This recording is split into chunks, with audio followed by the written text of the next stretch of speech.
Cold-blooded secret, the pen fairy case under the moonlight of Hanoi's dormitory. Dear listeners, prepare to be drawn into a chilling tale that will grip your soul and keep you on the edge of your seat. Under the eerie moonlight of Hanoi's National University dormitory, a spring breeze carries the haunting scent of milk flowers, masking a gruesome crime. When Nguyen Thao Mai stumbles upon her roommate Trần Ngọc Linh calmly disposing of a blood-soaked body, a sinister secret unravels. At the heart of this mystery lies the ancient pen fairy game, a ritual that binds two friends in a deadly pact, where cryptic symbols, a pink ballpoint pen, and a rosewood table hold the key to a terrifying truth. Was it madness, betrayal, or something far darker that drove Lin to murder? With whispers of a spectral dad and a web of deception lurking in the shadows, this spine-chilling story will pull you into a world of obsession, fear, and hidden motives. Tune in and brace yourself. You won't be able to stop listening until the shocking end.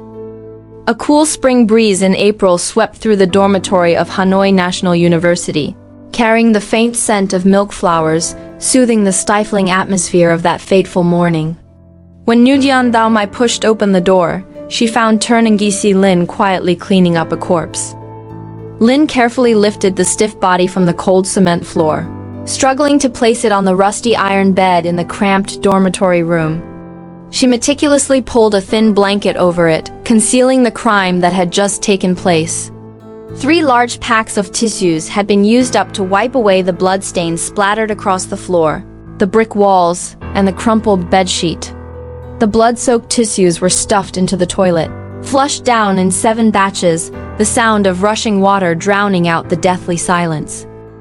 The only thing in the room untouched by blood was an old rosewood table, the kind commonly found in northern village communal houses, standing silently in the center as a witness. On the table lay a pristine A4 sheet of paper covered in scribbled symbols, next to a pink ballpoint pen resting quietly. Just an hour earlier at this very table, Lin and the victim had played the pen fairy game, deciding each other's fate, who would live, who would die. Seeing the horrifying scene, Mai screamed, her trembling voice echoing through the dormitory hallway. Lin coldly glanced at her friend, her gaze sharp and emotionless, then continued her task. She calmly walked to the sink, washing her hands 3 times with soap, the water erasing the traces of her sin. Returning to the rosewood table, she picked up the pen and resumed drawing perfect circles on the paper as if nothing had happened. In a panic, Mai rushed down the stairs, dragging the dormitory manager along to call the police. Within 10 minutes, the CSU Giphy District Police burst through the door, cautiously approaching Lin. Strangely, she didn't resist, still clutching the pen, drawing circles incessantly, her face displaying an eerie reverence and focus, as if awaiting an answer from the unseen. The police snatched the pen and handcuffed her. Only then did Lin snap out of her trance, thrashing violently, reaching for the pen in the evidence bag, sobbing, "Let me continue. He hasn't answered me yet." According to the interrogation report, 2 hours before the crime, Lin and the victim had played the pen fairy game, asking the pen fairy to choose a helper between them to free the other. Lin was chosen, and she carried out the killing. When I entered the room, I heard Lin repeatedly asking the pen fairy a question. The officer in charge hesitated before sharing with me. After reading the report, a chill ran down my spine, but curiosity got the better of me. "What question?" The officer looked uneasy, pausing for a few seconds before answering. Lin asked, "Pen fairy, how do I become you?" A female university student killing her roommate was shocking enough, but the pen fairy element at the scene made the case an instant sensation in Hanoi, especially in the National University dormitory. In the chilly spring days, as the scent of milk flowers wafted along Juan 3 Street, the story of Lin and the victim spread rapidly from sidewalk tea stalls to student chat groups. The university reacted swiftly, sealing off the campus, refusing all interviews and barring the press from access. Fortunately, my intern, Lehin Nung, a senior journalism student at the university, used the pretext of her thesis to return to the dormitory and quietly investigate the case under my guidance. The victim, Pham Thao Hichiang studied chemical engineering, a stark contrast to Lin's English language major. Normally, the two had little interaction. Without clear evidence, no one would believe Lin killed Hichiang. They had no conflicts, no arguments, and barely spoke. Their only connection, Nung whispered over the phone, her voice low to avoid detection in a corner of the dormitory, is that they both played the pen fairy game. Lin and Hichiang met through the university's mystery club. To pass the administration's scrutiny, the club was initially named the Logic Reasoning Club, but its members quickly turned it into a hub for occult games. The bold, thrill-seeking youths were obsessed with supernatural activities, from the Four Corners game in abandoned classrooms to the mirror game in the dormitory bathrooms.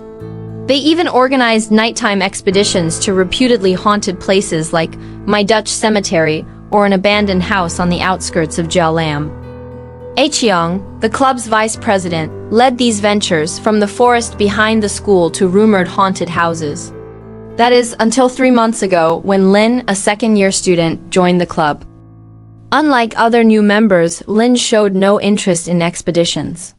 She rarely signed up but wasn't timid. During the club's horror movie nights, Lin was always the calmest, sitting silently amid her friends' screams. The only game that captivated Lin was the pen fairy.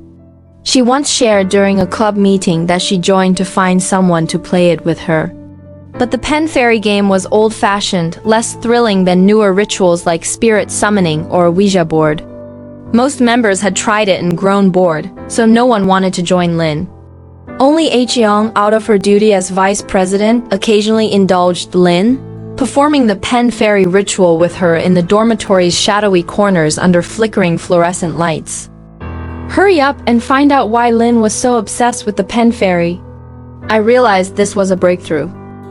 Don't worry, Teacher Nam. I'm on it, Nung said smugly over the phone. I asked around and people said Lin openly mentioned having a pen fairy friend she's known for 10 years.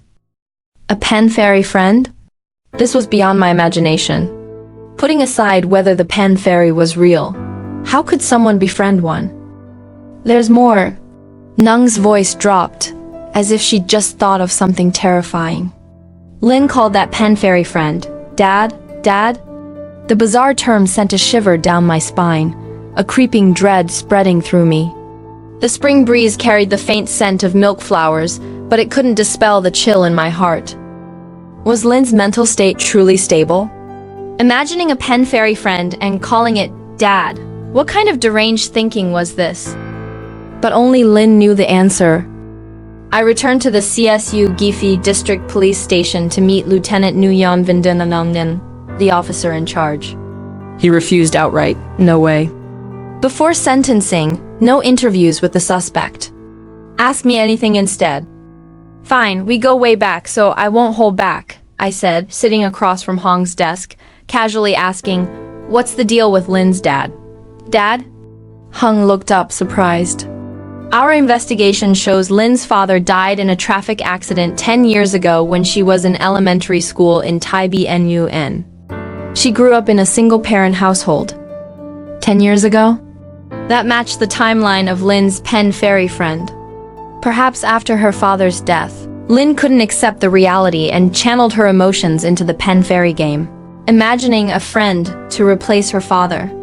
I shared this theory with Hung. He nodded. Based on the crime scene and her statements, we've confirmed Lin as the killer, and we suspect she has mental issues. Your theory could help speed up her psychiatric evaluation. Hung couldn't help but complain. Dealing with the mentally ill is the worst. Their motives and methods don't follow normal logic. We work hard to gather evidence, only for them to potentially be exempt from criminal responsibility. I glared at him, ignoring the seasoned lieutenant's grumbling. According to Hung, Lin had been sent to the Hanoi Psychiatric Evaluation Center, with results expected that day. I stayed at the station, sipping CSU Gifi green tea, waiting. By afternoon, Hung received the evaluation report.